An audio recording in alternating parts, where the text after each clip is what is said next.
Dawn Staley and her team had some struggles this past weekend, but based on recent tournament history, there's no reason to be concerned here. Our Locked On Gamecocks, your daily podcast on the South Carolina Gamecocks, part of the Locked On Podcast Network, your team every day.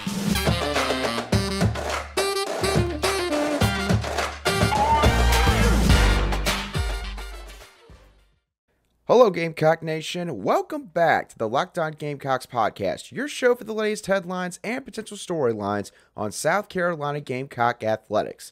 I'm Andrew Line, the host of this podcast, and also the lead staff writer for Gamecocks Digest over on SI.com.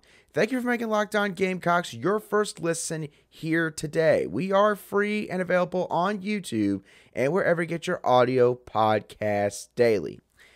South Carolina's women's basketball team is moving on to the second weekend in the NCAA Women's Basketball Tournament as they toppled both of their first and second round opponents in the Norfolk State Spartans and the South Florida Bulls, respectively. Now, here's the thing. In both of these games, South Carolina had some struggles, admittedly, especially on the offensive end in certain stretches.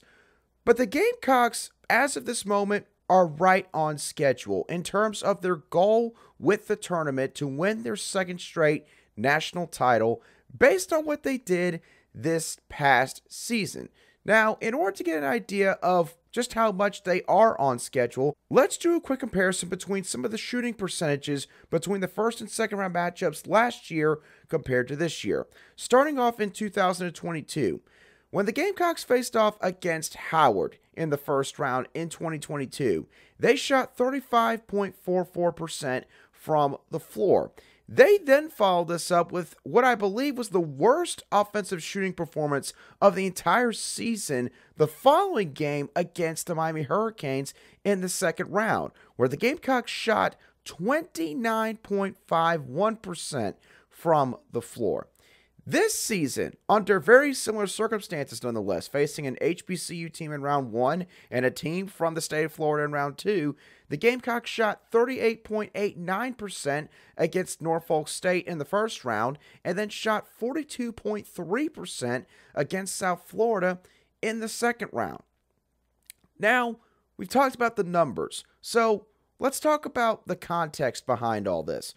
What's led to these sloppy offensive starts? Why is it South Carolina's offense has been sputtering in certain stretches throughout their first two games so far in the tournament? Well, the main thing that has sort of inhibited the Gamecocks has been, weirdly enough, their inability to finish around the basket, something that this team is supposed to be extremely good at considering the depth that they have in their front court and usually how intentional they are about getting the ball down near the low block. And that leads into my first point. Opposing defenses so far for South Carolina, basically Norfolk State and South Florida, both did a decent job of forcing the Gamecocks to at times get out of their comfort zone a little bit, make the guards a little bit more hesitant to pass the ball down to the front court players that they have out there. And this is something that, again, is very uncharacteristic for this team, admittedly, and something that, should it carry over to later on into the NCAA tournament, who knows? Depending on the type of matchup that they have down the road, maybe this is something that does come back to bite South Carolina. Obviously, we've seen individual matchups this year where it's nearly come back to bite them. The biggest example by far being the game against the Ole Miss Rebels that they played in Oxford late in the regular season. One of two games that the Gamecocks actually needed overtime in order to win. The big example from this past weekend, in my opinion, was when star South Florida forward Dulcie, and I'm just going to call her Dulcie because that is her first name, and I will admit I will not be able to pronounce the rest of her name, but she got 2 fouls 4 minutes into the contest against South Carolina in the second round. And yet, despite that happening, South Carolina, really and truthfully, from that point until Dulcie ended up getting subbed out about halfway in the second quarter, never made it a point to go at her went on offense and tried to draw her third foul, despite the fact that you have the reigning, defending National Player of the Year in Aaliyah Boston, and you have someone who is 6'7" in Kamarion Cardoso, and that's not even including the other front court players like Victoria Saxton and Letitia Amihir, who are also really good in their own right. They never went after her, and this was something that stunned me, quite honestly, when watching the game, because I fully expected that when Dulcie from South Florida got her second foul, that South Carolina was going to immediately attack her and go at her and try to get her to commit a third foul, or if she was going to be extremely laid back in order to prevent getting a third foul, get a bunch of easy buckets in the paint. Yet they did not do that. Now, I don't know if that was just the players maybe just deciding to run different stuff, or for some reason it was not prioritized. Nonetheless, I'm not going to try to dive into the full weeds of all of that, but the point is, South Carolina at times, for some reason, was not aggressive enough in terms of pushing the envelope in these first two games of the NCAA tournament. Another thing that I think has hurt South Carolina is the simple fact that they had a massive hiatus from the basketball court between the SEC tournament final against Tennessee and their first round matchup against the Norfolk State Spartans that took place last Friday. I believe that the total span of time was 12 whole days between both of those matchups. So obviously, when you have 12 whole days between games on the hardwood, you're going to be a little bit rusty. And I think South Carolina admittedly showed that a little bit in their first two matchups. And also, you look at Norfolk State and South Florida, both of them had some solid players. And Norfolk State as a team was one of the best teams in the country in terms of defensive statistical categories, and was comparably almost as good as South Carolina in a couple of categories. So you look at all of those factors right there, it's easy to see why South Carolina had some struggles offensively. Now, is this a reason, again, to be legitimately concerned moving forward? All in all, I would say no, because the Gamecocks have enough depth to overcome these issues. The bench scored a lot of the team's points in both of these matchups. They scored 41 of the team's 72 points against Norfolk State, and then scored 30 of the team's 76 points against South Florida on Sunday afternoon. And look, if Aaliyah Boston doesn't score more than 9-11 points, that's fine. They got Kamarion Cardoso that can come off the bench and help out. They got Letitia Amihir who could come off the bench and take the spot of Victoria Saxton. They got Raven Johnson who can go out there at point guard and push the pace, push the tempo on offense. And then you have someone in Bree Hall who might not be maybe a complete player yet, but she could do a little bit of everything on the floor. So, point being, South Carolina, yes, they have not played perfect basketball so far, especially on the offensive end. However, the depth that they have on this roster is still going to push them through at the end of the day, and I don't really see that changing until potentially the Final Four, where the starting lineup is really going to have to start coming through here and carrying the majority of the load because of the experience that they have in those situations. So, not perfect so far, but obviously at this point, you're just looking to win these games and move on to the next round, and that is what Dawn Staley and her squad are doing up to this point. Now, in terms of moving on up, Shane Beamer and South Carolina's football team have been doing just that in terms of their recruiting efforts, and with this past weekend, they are showing now that they're not just doing it with players they're getting in early on. They're also doing it with players that maybe are a lot more nationally known that haven't talked about South Carolina as much. We're going to dive into that conversation in just a couple moments right here on Locked On Gamecocks.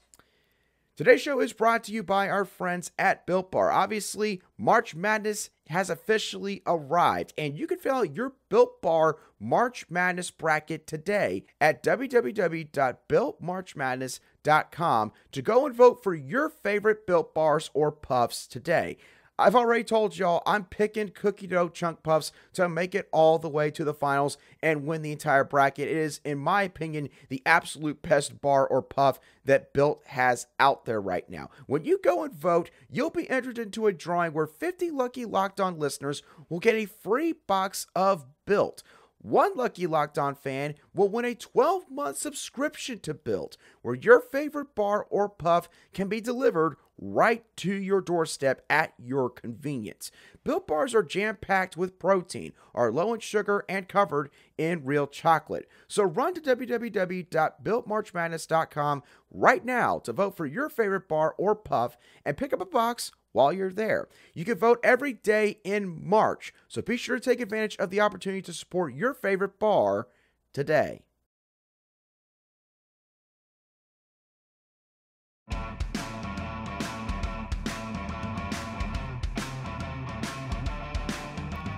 Welcome back to this Monday edition of the Locked On Gamecocks podcast, where we cover your South Carolina Gamecocks every single day.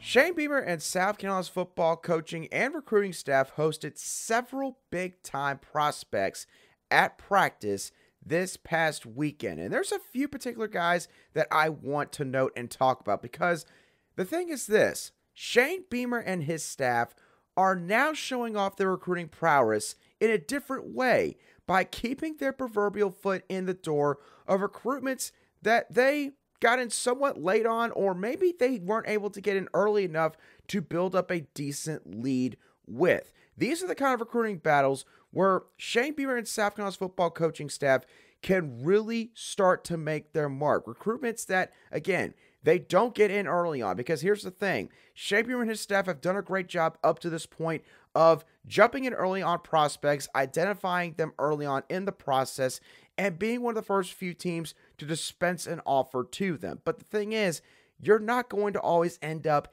in that set of ideal circumstances. Sometimes you're going to get on a guy a little bit late, and you're going to have to fight tooth and nail to get those prospects, even more so than the guys that would fit the category that I just mentioned a moment ago. So let's talk about some of the guys that they had in Columbia this past weekend, starting off with edge defender KingJoseph Edwards, probably one of the cooler names from the 2024 recruiting class.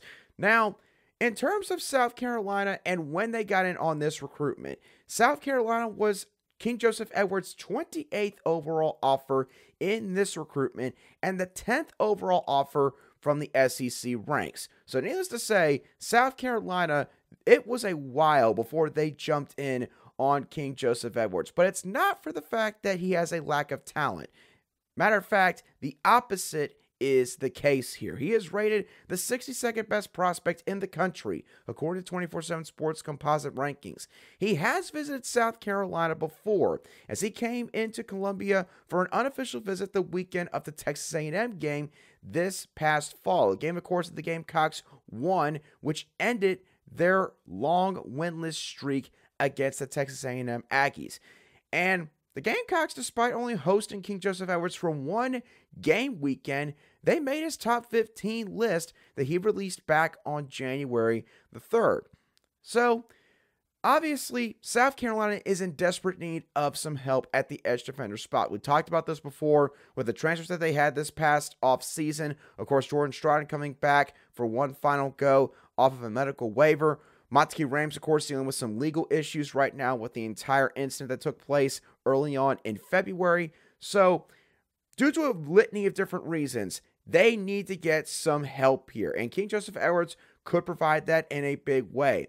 And based on what he posted to his Twitter account this past weekend, which KingJoseph Edwards, he does not shy away from social media whatsoever. He posted a lot of stuff from his visit at South Carolina. He posted photos, he posted some videos, and responded to a bunch of fans who, of course, were tweeting at him basically saying, hey, this is where home is, and you know it, so why not go ahead and make the move and commit to South Carolina? Now, obviously, KingJoseph Edwards is not going to allow that stuff to sort of really persuade him to make a decision in the moment like that. But it's pretty clear based on what he was doing on Twitter this past weekend that South Carolina, it seems like from the outside looking in, has made a move here for KingJoseph Edwards. And again, this is a big deal because, look, South Carolina, right now, they're going after edge defender Dylan Stewart, who obviously the Gamecocks have been in high consideration for quite some time now. But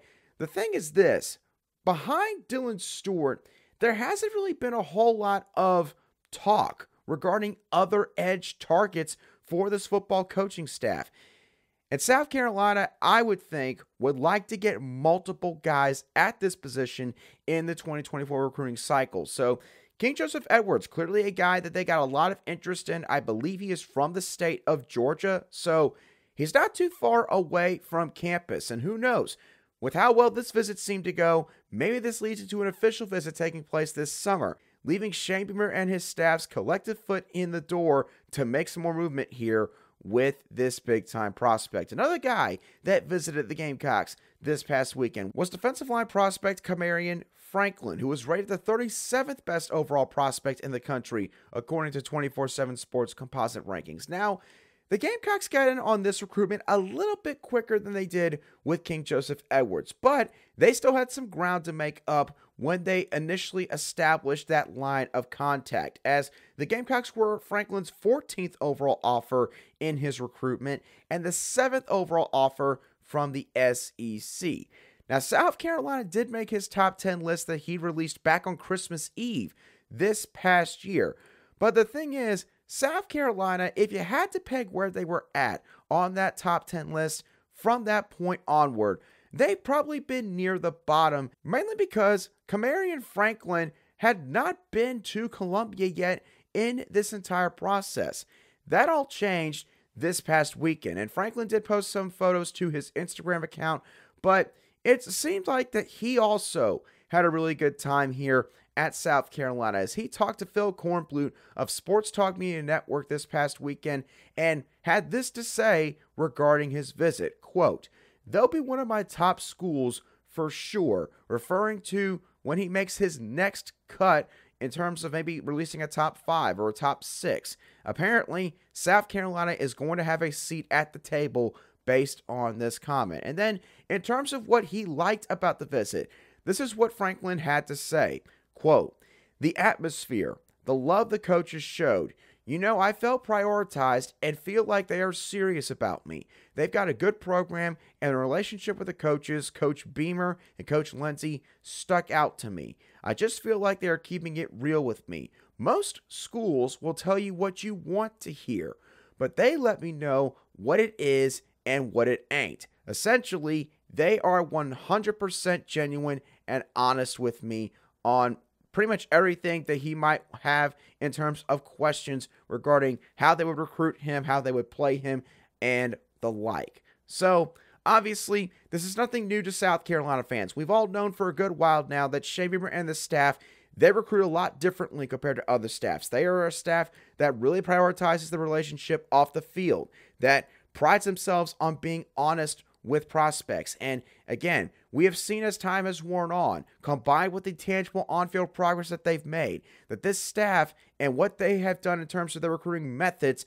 is really starting to resonate with a lot more nationally renowned prospects. And you're seeing that taking place once again here with guys that, again, the Gamecocks have kind of been in the game for, but at the same time, haven't been maybe in that top group up to this point, with KingJoseph Edwards at edge and defensive line prospect Kamarion Franklin. It seems that based on what they did on social media or with their comments this past weekend, that is all beginning to change once again, which, again, just speaks to just how well this staff is recruiting right now, because they are now showing the ability to not just get in early on guys and be able to hold on to them, but now they're starting to show the ability to get in on recruitments at a later stage and still be heavily in the game for them at the end. Of course, we'll see just how well it plays out for South Carolina once both of these prospects end up committing at a later date. But with all that being said, South Carolina did also get a welcome home alert from Shane Beamer this past weekend, which means the Gamecocks did get a commitment from somebody. Who is that prospect? We're going to dive into that question in just a couple moments right here on Locked On Gamecocks. Today's show is brought to you by FanDuel. Now, look, the NBA regular season is starting to narrow down to its final few games. So, right now is the perfect time to download FanDuel, America's #1 sportsbook. Because if you join FanDuel right now, you would get a no-sweat first bet up to $1,000, bonus bets back if your first bet doesn't win. Basically, a guarantee that you're going to get money out of this at the end of the day. The FanDuel Sportsbook app is also safe, it's secure, and it's super easy to use. You can bet on literally everything from the money line to prop bets and make your own same game parlay. If you're looking for a game to bet on, look no further than the game taking place at 7:10 p.m. Eastern Daylight Time later today, when the Indiana Pacers come to Charlotte to take on the Hornets. The Hornets are currently listed as 1.5-point dogs, and those odds are listed at minus 108. Don't miss the chance to get your first no-sweat bet up to $1,000 in bonus bets when you go to FanDuel.com/LockedOn. That's FanDuel.com/LockedOn to learn more. Make every moment more with FanDuel, an official sports betting partner of the NBA.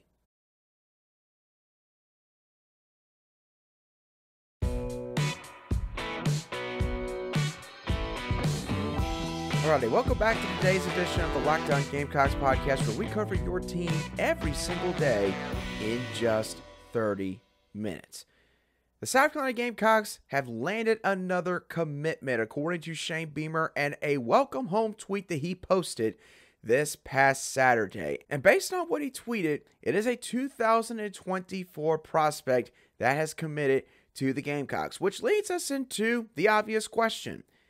Who is that commit? Well, based on what we have seen over the past couple of months, I have to believe that this commitment is either Josiah Thompson from Dillon High School or Blake Franks out of Greenville High School, both in South Carolina. So let's start off with Josiah Thompson. Obviously, this is one that has sort of gone a little bit back and forth in terms of when Josiah Thompson is planning on announcing, because early on in his recruitment, which started, of course, back in his freshman or sophomore year at Dillon High School, because Josiah Thompson is one of the best offensive tackles in the country for his class, it seemed like that South Carolina, based on the amount of visits they were getting from him early on, Dillon High School, again, being a pipeline school for South Carolina in terms of football recruiting, that this one was going to be a shoo-in for the Gamecocks. But despite all of that, Josiah Thompson has yet to make any sort of commitment throughout this entire process. And there was a lot of discussion just a couple weeks ago that Josiah Thompson was planning on taking all of his official visits, or at least multiple visits throughout the summertime, including an official visit to Alabama, a team that has been somewhat viewed in the industry, it seems like, as a team that could really actually make a push here and challenge South Carolina for Josiah Thompson at the end of the day. But here's the thing. Josiah Thompson visited South Carolina this past Tuesday for their first spring practice. We did see him in person while the media was there.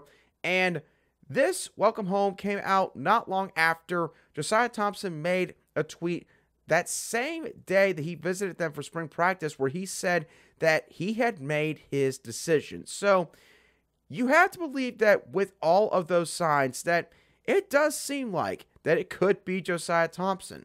It also could be Blake Franks, however, out of Greenville High School. Another guy that, much like Josiah Thompson, has sort of gone back and forth in terms of seemingly when he's going to make his final pledge. Now, for Blake Franks, this one has been more of a two-school battle here between the two in-state powers in the Clemson Tigers and the South Carolina Gamecocks. Now, of course, late this past year, it looked like that Blake Franks was going to wind up going to Clemson at the end of the process. But as he kept his relationship going with Shane Beamer and this coaching staff and took another visitor to Columbia, it seemed like that things took a change here for the better on South Carolina's side of things.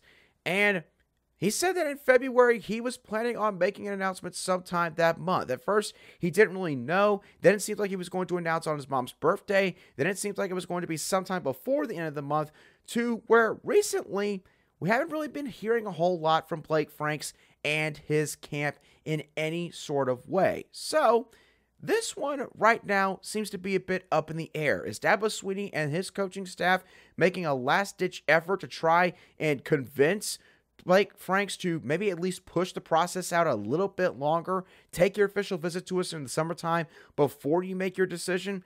Maybe. And if any coaching staff is worth their salt, they're not going to throw in the towel this late into a recruitment for a guy that's so highly coveted in your state, and you happen to be fighting your arch rivals for this prospect. But at the end of the day, I still do like where South Carolina stands with Blake Franks at this moment. And again, who knows? Maybe it's him deciding on a win this past weekend that, hey, you know what? I do know where I want to go. I'm ready to shut this whole thing down, and I'm committed to Shane Beamer and this Gamecock football program. So there's an argument to be made for either guy. But again, I do believe that if you have to narrow it down to any prospects, it's probably either Josiah Thompson or Blake Franks when talking about this welcome home tweet from this past weekend that Shane Beamer posted. So with that being said, y'all, that is going to do it for today's show of the Locked On Gamecocks podcast. I hope y'all thoroughly enjoyed today's show. As always, what are your thoughts on Dawn Staley and the women's basketball team and how they've played so far in the NCAA Tournament? What are your thoughts on Shane Beamer and his football staff's recruiting efforts? Who do you think the welcome home is from this past Saturday evening? Let me know your thoughts down below in the comments section if you're watching today's show on YouTube. Or if you're listening to today's show on an audio podcast app, you can shoot me a direct message on Twitter at @ALion_SC, and I'll try to respond to your tweet or message as quickly as I see it. And once again, I thank y'all for making the Locked On Gamecocks your first listen here today. For your second listen, I would like for you to go check out Locked On College Basketball, where experts Isaac Shade and Andy Patton bring you everything you need to know both on and off the court. Plus, you'll hear from big-name experts, coaches, and players throughout the basketball landscape. Locked On College Basketball is available on YouTube and wherever you get your podcasts. But with that being said, y'all, that does it for me on today's show. Have a great rest of your Monday and a fantastic start to the work week, as always. And I will catch y'all on the next show of the Locked On Gamecocks podcast.